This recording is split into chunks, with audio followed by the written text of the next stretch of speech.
Okay, everybody, you know I had to do this video because I am a young single first-time mom, and I really want to speak out about a lot of this stuff and answer a lot of these questions. So tune in and I'm gonna just fill y'all in on a lot. All right, so the first question is, how do you manage to be so productive? So the way that I manage being productive is by loving what I do. I love my routine that I make. I love finding something to do, staying busy. I really work better, and I feel like I recovered better with postpartum and everything in the birth because I was being productive. I was moving around. I can't really just stay around laying down all day locked up in a room, trying to heal and whatnot. Like if it was that severe, of course I would take the time to sit down and heal, but I recover faster and I feel like I do better with being productive as I am. So that's what helps me continue to have a routine that allows me to be productive. The next question is, how did you prepare for the arrival of your baby? So basically the way that I prepared for my son's arrival was just getting everything I needed to for him, obviously, of course. That was my number one priority. Anytime I could get whatever I could get, I would be like, you know what, he needs this, he needs that. Even if I was at 6 months pregnant, 5 months pregnant, I was prioritizing this stuff because in my situation, I had to have everything for him and I couldn't rely or depend on anybody really. I had family support, but it's I wasn't gonna come to you and be like, hey, can you buy his crib? Hey, can you buy these big necessity things I need for him? I had to take on that responsibility alone in my situation, but also as his mother and as prioritizing his arrival and prioritizing him. You know what I mean? I just had to make those sacrifices and get the things that I needed. So I had to start a little earlier, and then I had to get pretty much majority of it all at once towards the end because I was expecting more at my baby shower. But other than that, I also just was expecting some assistance from the child's father. But that's just a whole nother story, a whole nother day. That's why I keep referring to it as my situation. Next question, how has your life changed since becoming a parent? Y'all, it's amazing. It's tiring and exhausting some nights. It depends on how he is throughout the night. Like I said, I do try to continue to be productive, motivating, and try to get things done. So I always stick to this routine that kind of makes it easier for us, and I start to get him on a little bit of a schedule. So I'm pretty sure when he'll be hungry, he always wakes up around the same time for his feeding. I'm starting to learn him. He's starting to adjust to me. It's all becoming a little easier day by day. There are some hard days here and there. But if you follow me on any other social media platforms, or you're around me and you know me for real, you would know I talk about him so much. I adore him so much. I'm in awe of him, truly. I love him so dearly. And I just want the best for him. And so no matter how hard it gets, it's my promise to him to keep going, to keep pushing myself mentally, physically, emotionally. But truly my life has become extremely better. I feel even more healthier. I was very depressed in my pregnancy. I felt very alone. And now I feel very full of love. I feel like my heart is complete. And I just feel like his love is just so genuine, and it just sometimes feels like I know I deserve this type of love, but it feels like it's too good to be true because it's actually being given to me. I'm actually getting to feel this experience and witness it, and he's actually mine. It's all too good to be true to me, but it's amazing that it actually is. Next question, how did you find time to record and edit videos with a newborn? Y'all, it's not easy, but like I said, if I take a nap with him throughout the day, I'll probably be up most of the night just chilling because I can't go back to sleep. And it's my body's just so wired to 2-3 hours of sleep that I'll be good for the rest of the day. And I'll just take a nap with him willingly by choice, or just decide to find something else productive to do around the house to keep my mind busy, keep me from getting bored, you know what I mean? It's how do you have a newborn and you're bored? Y'all, he be up, he gives you a hard time here and there, but he sleeps, sleeps. So he's pretty much just waking up for a feeding, diaper change, a little smiling, a little face-to-face time, and then he's back out, lights out. So pretty much when he sleep, I'm just sitting there editing. Even when he's just laying in the bed, eyes awoke, just staring at the blinds, I just literally will edit what I can. And then if I do start to finally doze off, I will just literally stop editing, get back to it when I wake up if I just can't fall back asleep after a diaper change or feeding, and he completely wakes me up, or he takes forever to burp or something and he just keeps me up. I'll continue to edit it. I'll edit it in the morning, like right after his feeding and change, he's back to sleep. Like I just try to ease it in. I try to find some way to put it in there throughout my day, because like I said, y'all, when he is asleep, it's like hours that are just going by where I gotta find something to do. And I love recording, I love YouTube, and I love documenting our journeys. So it's just like, this is fun for me, this is no problem. So it's really simple. It's really, really simple. And y'all, I really only edit my videos because I stutter so much. I make so many mistakes when talking. You would think I need speech therapy. I probably do. Next question is, how did you expect the birth to go? I was planning to just have a normal delivery, you know, down there. The only pro to not having it is to be able to say I never did, and to not have no like tearing, ripping, all that burning sensation stuff they say can happen, like, you know, after delivery and stuff, and the postpartum process, recovery and all that. But the only con to it, and slash pro, is like you can't really see my C-section scar, but I can see it, and I just don't like it. It's like, it's healed, it's properly healed. It's just like, it's forever gonna be there. And I'm always just be reminded I had a surgery in my lifetime. But I mean, it's all good, it's all worth it. Like I said, he's here, that's all that matters, his safety, his health. But no, I was completely in shock when they came in there and they were like, you were having a C-section. I low-key did keep thinking about, what if I did have a C-section? I think I would rather prefer him having a C-section, because the doctors was lying to me about the estimate of what they think he was, talking about he was already like 6 to 7 pounds. And I'm like, really? What if I have a big baby? Because I was only around 34 weeks when they had told me this. So I'm like, oh my gosh. But like I said, I don't really think they was telling the truth about anything, because they was also like, you're not dilated. But I mean, I don't also know if that's true. All the times I got my cervical checks, I think I only got 2, and they would just tell me I wasn't dilated. But one of them was like early 34-ish weeks when I had my first labor scare, where I was picking up contractions. The contractions just weren't strong enough for them to be like, hey, you are in preterm labor. So they just sent me home, and obviously they did stop. But then the one that was around like 37, 38 weeks, they were like, you weren't dilated. I know it was like a week or 2 before I actually went into labor, which was around 39 weeks. Next question, what did you imagine your child to be like? So that's the thing, I couldn't really imagine it. For me, I'm saying I couldn't imagine him being this perfect. So I had no idea what to imagine in my mind. And with all I was going through during the pregnancy, you know, in the worst way, the most negative way, you know, I was distancing myself from family, from close friends, from loved ones, everything, because it was just getting so hard on me. And the only thing I was desperate to do was meet him. So when I imagined what he looked like, I couldn't fathom the fact he would be this perfect. Like literally, if I saw a picture of him exactly like this, and it was like in a dream, and I was only like, what, at 34 weeks pregnant, I wouldn't have believed it was true. Because I'd have been like, wow. Like if I got a glimpse of how good we are together, and how loving he is to me, and just how genuine our love is together, I would have just been like, there's no way. Like, that is just a beautiful experience.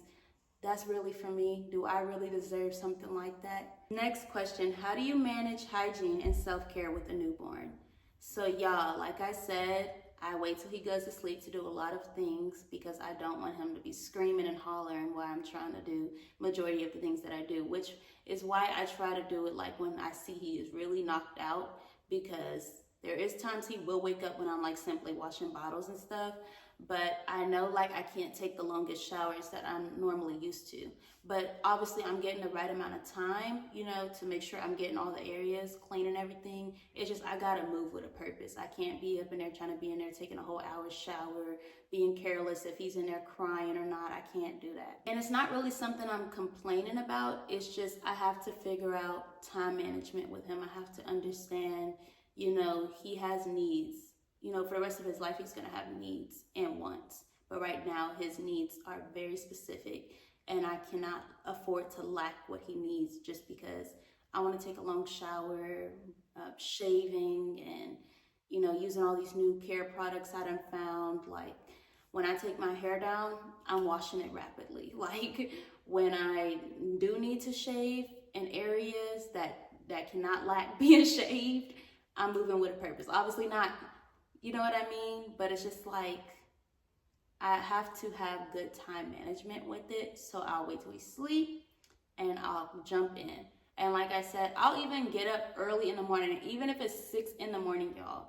If that's when he just had his morning feeding, I know he's gonna be back up, possibly 8, but more than likely 9 to the latest 10 for another bottle. So I'm like, that's my time, jump in the shower. There's sometimes I'll miss that because he won't go to sleep or go back to sleep after a feeding, which he normally does, and it would take me by surprise. But when he does, I just get up, I get in the shower, I brush my teeth, I wash my face. I literally have to like do everything so quickly, so early, half sleep, because I know that's probably the only time I'll be able to get it in, unless I wait to the end of the day to finally do all of that. It's just at the end of the day, I'll sometimes end up having to get in the shower at that time rather than the morning time, which is why I try to prevent that by getting in the morning time. I also have to think about it, other than hygiene and self-care, in the evening, the afternoon, like your girl is literally doing laundry. I'm sweeping, I'm either mopping, I'm organizing something in his room, my room, our bathrooms. So like I was saying, washing bottles too and prepping them, I have to do that at least 2 to 3 times a day already. So it's just like, and that depends on how many I do at once. So it's like, even when I wake up to do my self-care in the morning, I still have to go and wash the bottles he had all night, or I'll have to do all of those bottles that I keep letting him build up on that he's obviously consuming. And that's a long wash period, and then that means I'm risking him being up crying while I gotta get it done, because I have to get it done so he can eat. Next question is, what is the biggest challenge you face with a newborn? So times like these, let's say I wanted to record like a really fun video or go out and do something, you know, he can't really be a part of, you know, having some help, someone to watch him, or genuinely getting some help like prepping bottles or cleaning them, you know, or help me with the laundry. Just help me out with something around the house so I have less to do in the day, because I'm already taking him on full hands by myself 100%. So it's just like, it's little things I would love some help with around the house. I used to really want a night nurse, but then I was just like, it's getting way easier than like the first few weeks with him. I was like, oh my gosh, like I cannot. But once like I said, I got my routine down with him, it got easier. And once I learned him and he adjusted to me, it got way easier. Next question is, if you were to go back into your pregnancy, what would you do different? If I were able to go back into my pregnancy and do anything different, I would not allow my child's father, his family, anybody who caused me any stress, worrisome, any freaking stress, I would not even associate myself with them. I would have just left them alone, no matter how bad I wanted them to be there for me, financially, physically, mentally.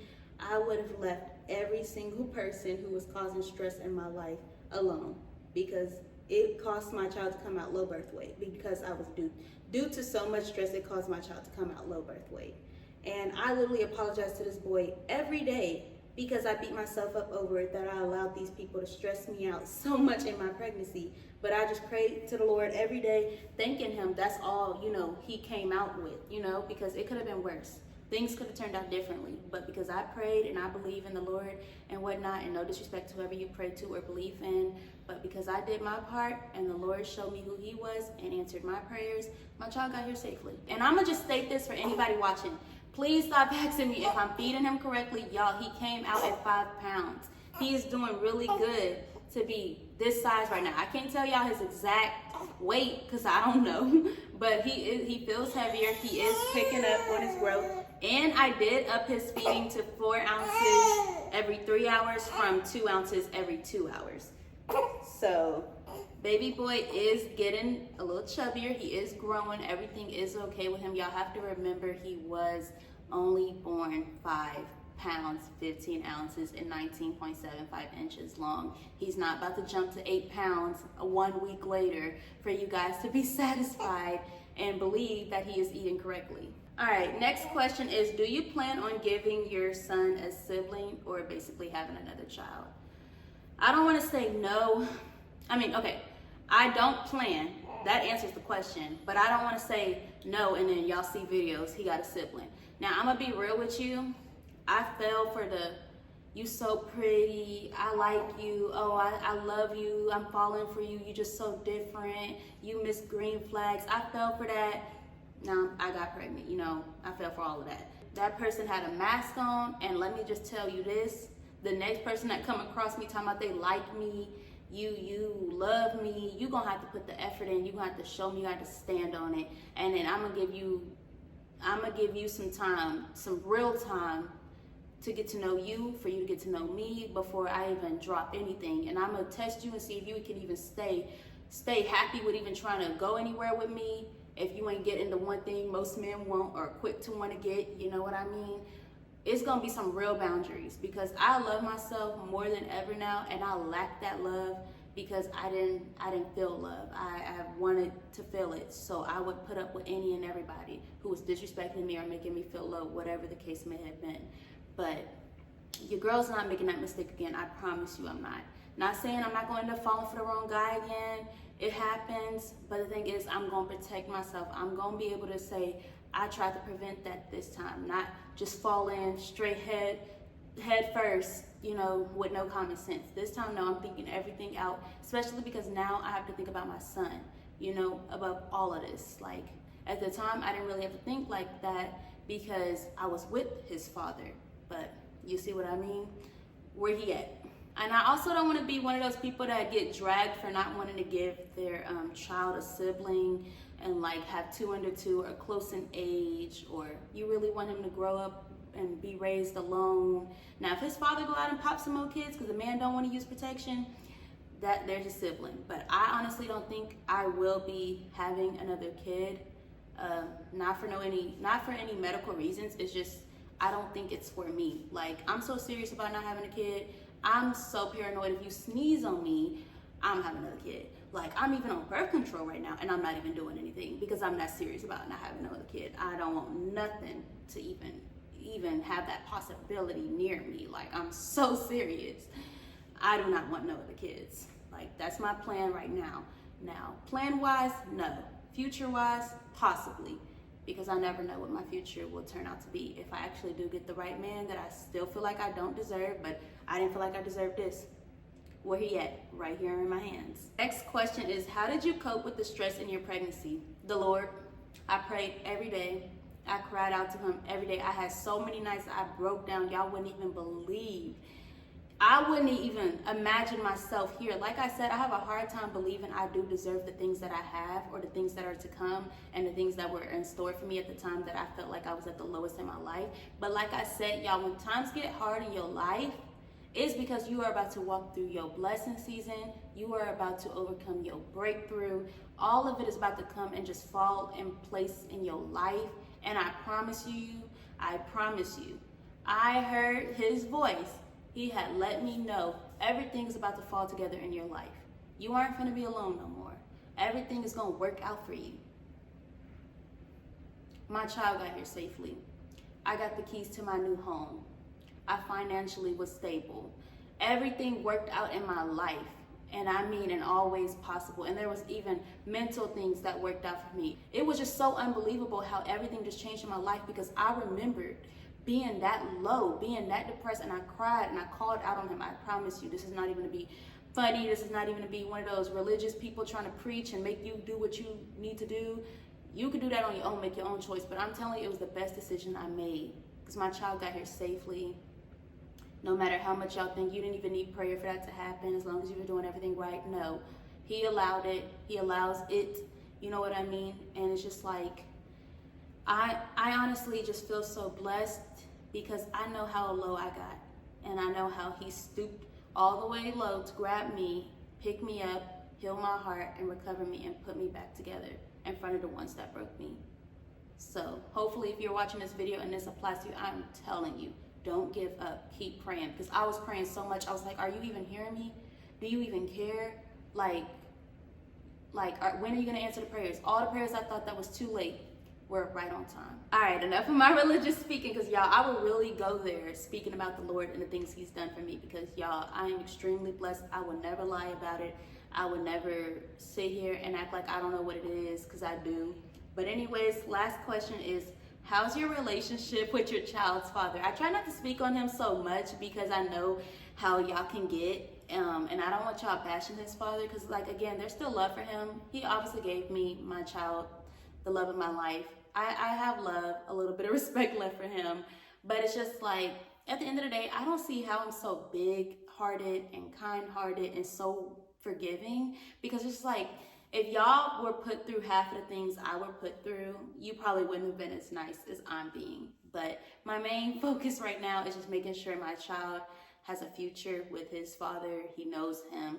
Even with him being this little, I still push for him to send videos to him and FaceTime him so he can familiarize his voice and everything. I don't want to speak too negative on my child's father because, like, again, I said, I want to document this journey with my son on this channel. So if he looks back at any of these videos, I want him to hear good things about his father.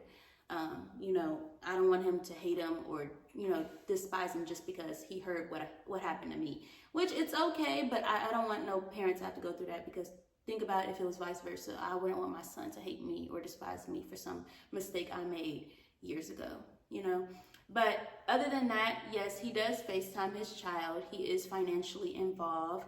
I have went out of my way to make sure of it. He isn't allowed to come near me or my child due to a situation that did take place at 7 months pregnant. And I am taking on everything 100% financially, mentally, physically, a little help here and there. So he doesn't really lack what he needs. He has both parents helping and contributing the best way they can. So me, I'm doing it financially and physically. He's trying to get in there and help as much as he can financially. Because like I said, my pregnancy was very stressful due to the situations we were going through and everything. And I can just honestly say I prepared myself for him way better than his father did, only because I'm the mother. I am his primary care. The thing was, I didn't rely or depend on anybody. I made sure he had everything before he got here. So it was just like, when I expected him to get something, I really didn't expect it, if that makes sense. Like, I'll be like, I'll ask, but I won't rely on it, because I'm the one who really makes sure he gets everything. Like, I reach out to his father to make sure he gets what he needs. I also go out of my way, reach out to my family or friends if I can't get something, but he will never lack what he needs. So it's just like, our relationship is well. We are being very cordial to the best of our ability. It was a whole lot of arguing, a whole lot of disagreeing, but it's just like, for the sake of our child, we got to put aside our differences, all that we went through together, and do what's best for him. So that's my number one priority, is my child, his relationship with his father, and I. Honestly, my son's health is all that matters to me, and I just want to make sure that he is loved, he is taken care of, and I am doing the best that I can do. Anyways, I hope you guys enjoyed this video. If y'all have any questions that I didn't answer that you would want me to answer, leave it down below and I will consider doing a part 2 of this video. I hope you guys enjoyed this video. Thank you guys for watching. We will see you guys in the next one.